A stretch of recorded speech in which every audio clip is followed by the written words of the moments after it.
Welcome to Mindfully with Tumishe, the podcast that invites you to explore mental health with honesty, compassion, and openness. Each week, your host, Tumishe Oladapokuku, shares personal stories and stories from people like you. Together, we'll confront mental health myths and build a space where imperfection isn't feared but embraced.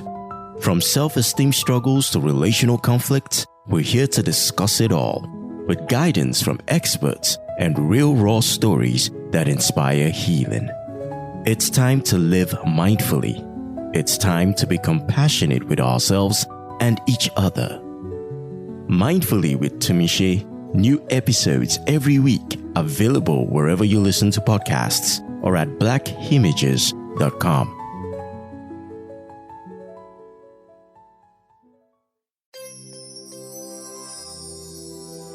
Hello, my people. Yes, my people, mindful partners in healing as a journey, not healing as a destination. Because so long, and as long as you're on this side of eternity, on this side of this dimension, however way that you describe this place that we are, healing is like peeling an onion.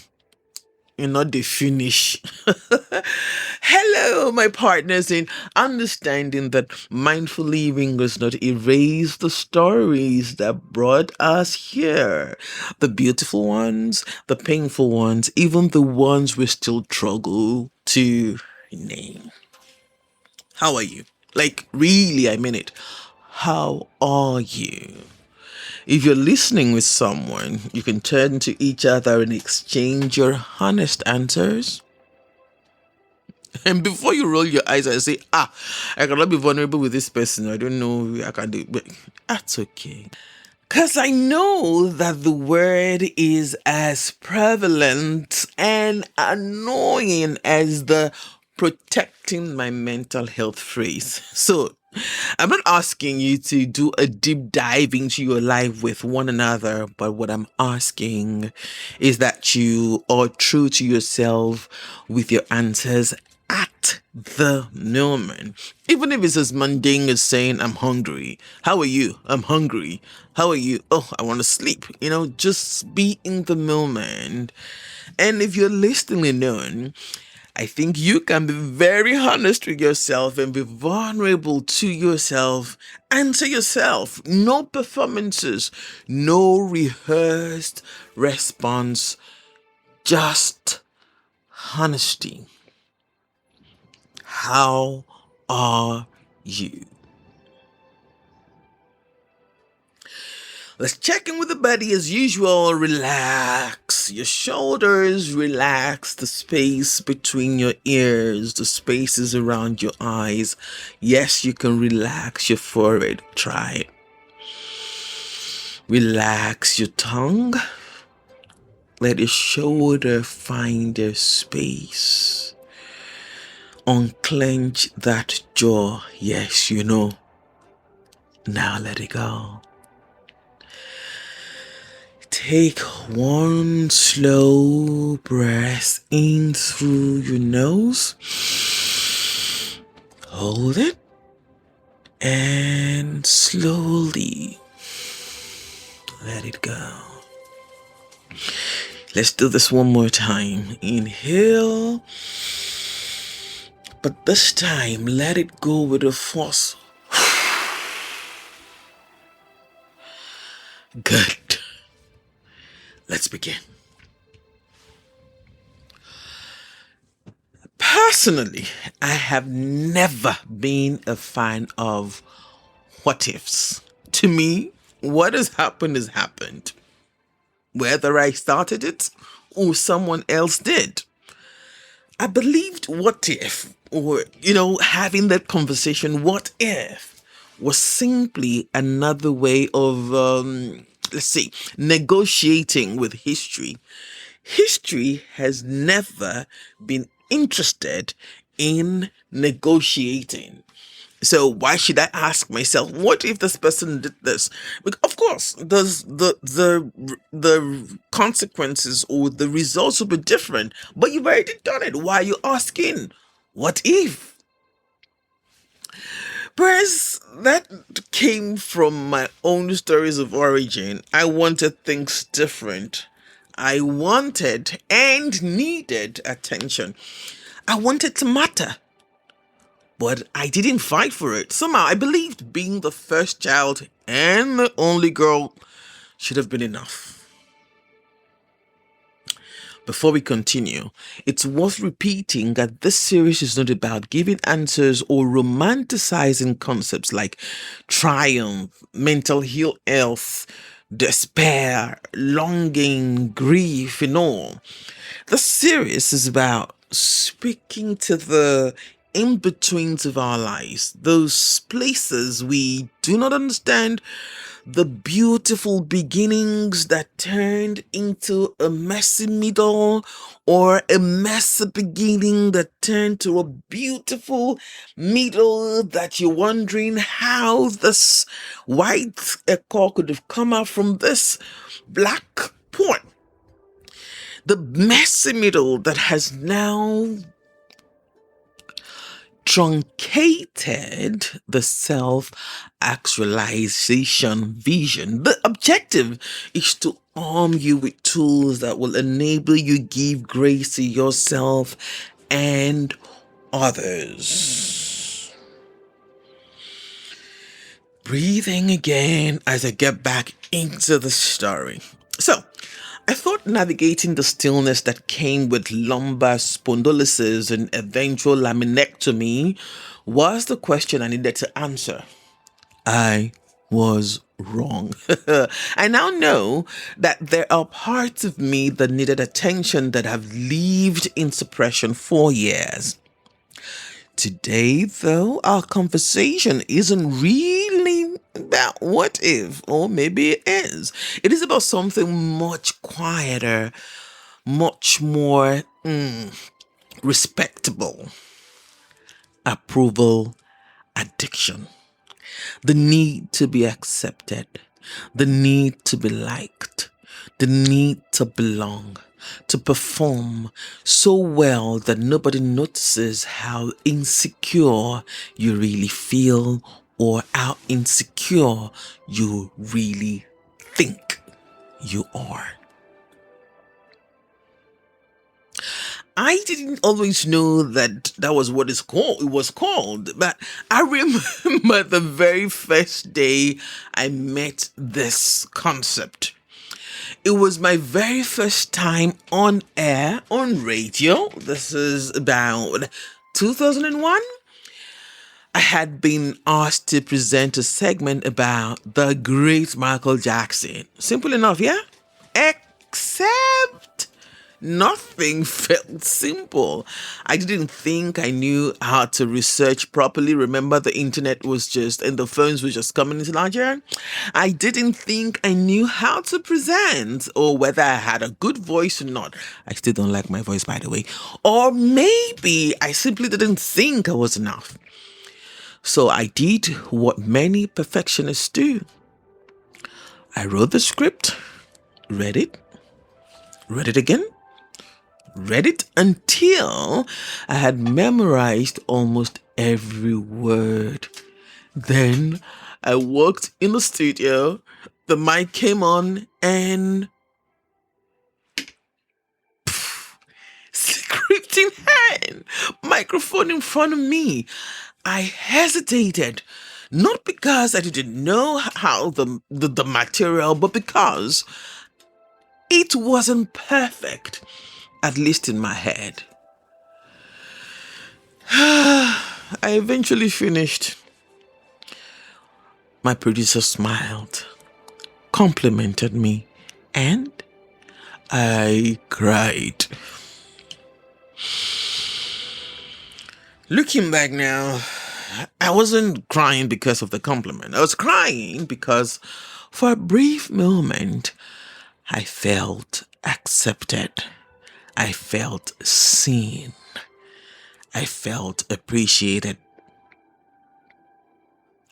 Approval addiction rarely announces itself. It disguises itself as excellence, as perfection, as always getting it right, as always saying yes, as becoming whoever people need you to be. Accept yourself.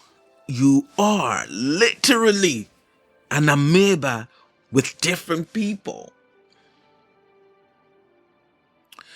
This part of my story reminded me of someone I now affectionately call Uncle Jake. Jacob. Most of us know him as the deceiver. That's what they told us. The cheat. The one who stole his brother's blessings. Well, lately, I found myself wondering, what kind of conversations was Jacob having with himself long before he wore Esau's clothes?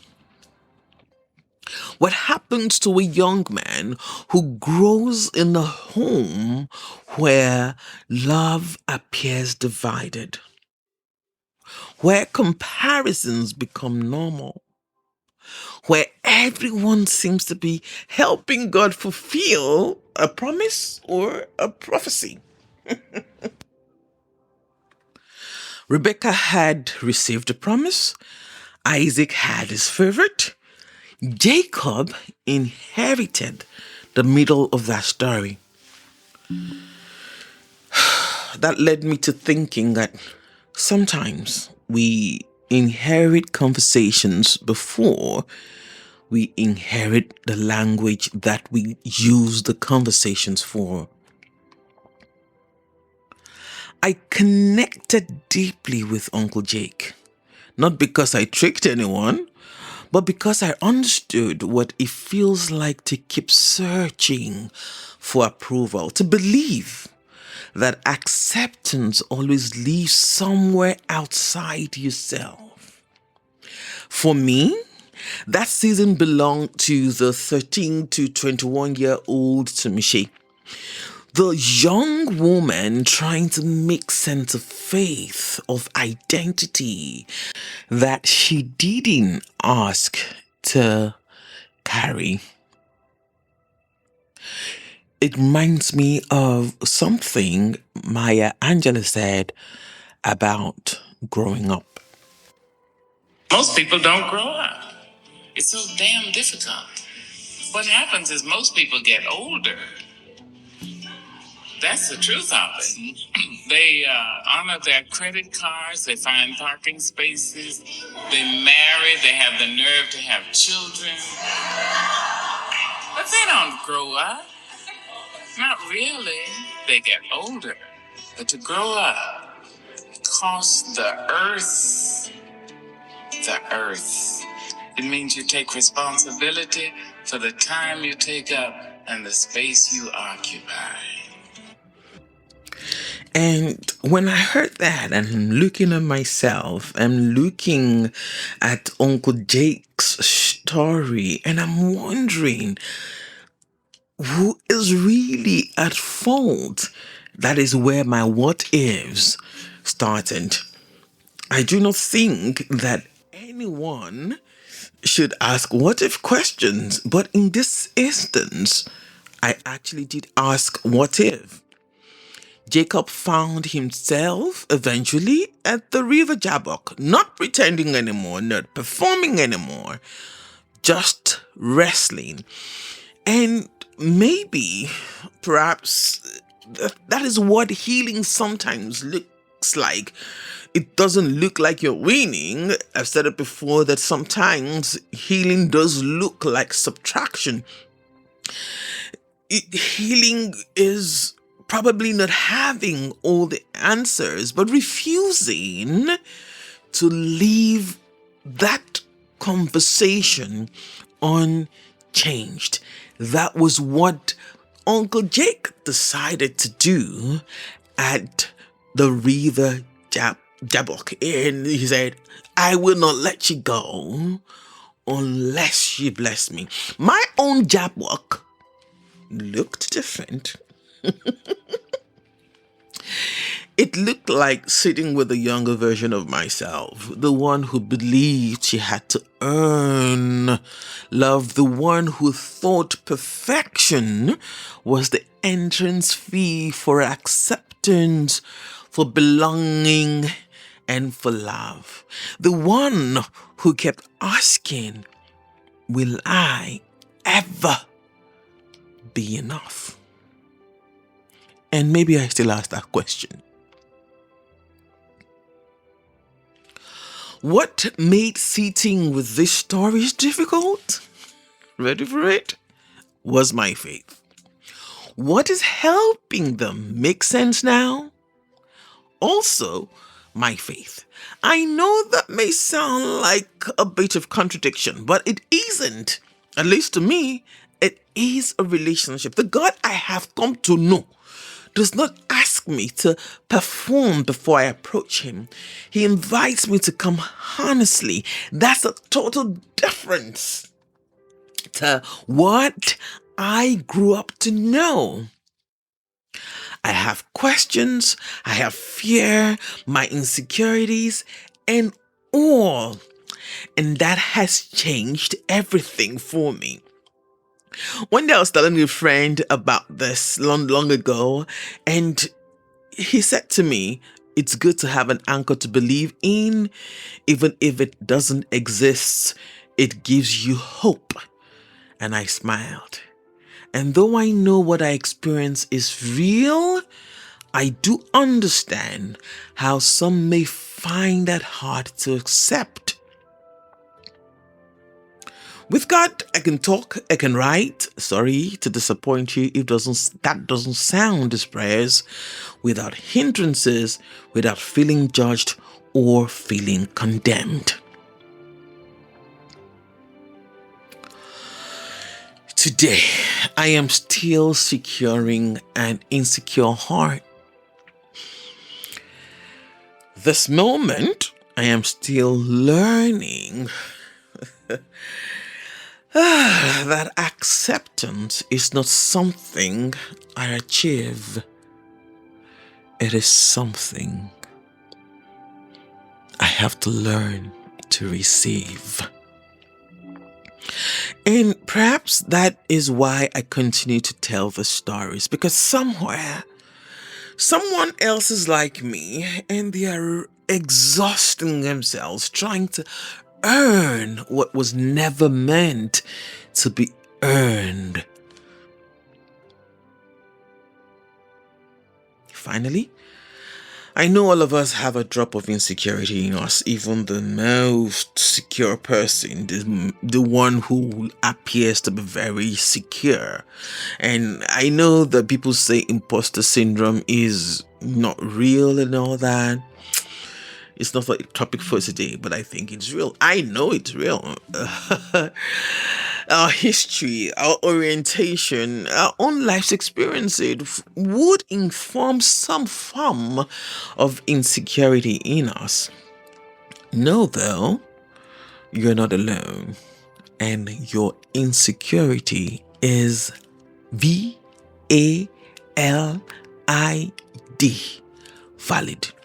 You can, however, consciously begin to work towards living a wholehearted life.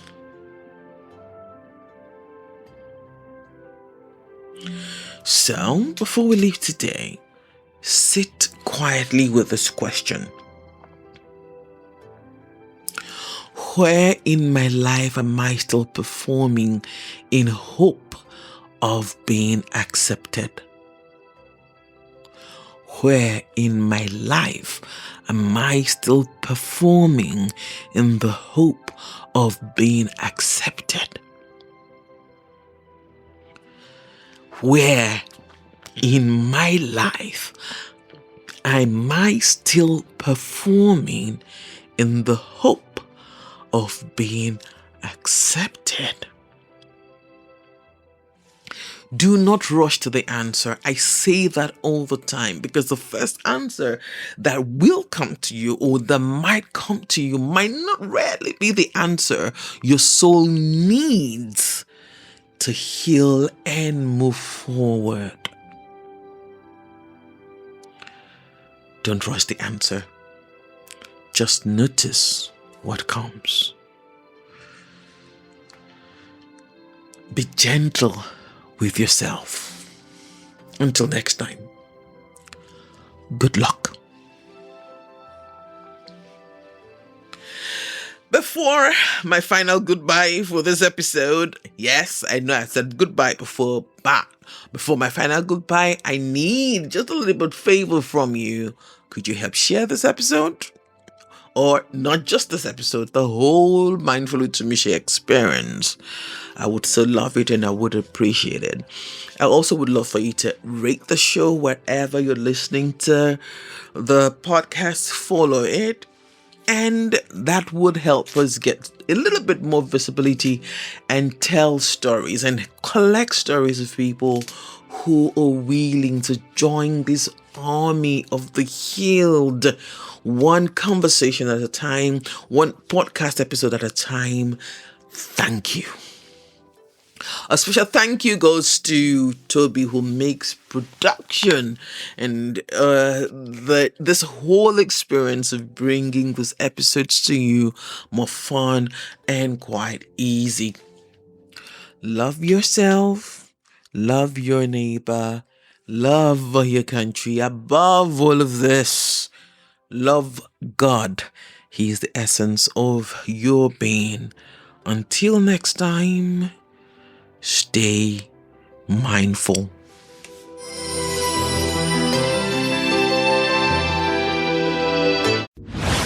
This is Mindfully with Tumishe, brought to you by Black Images.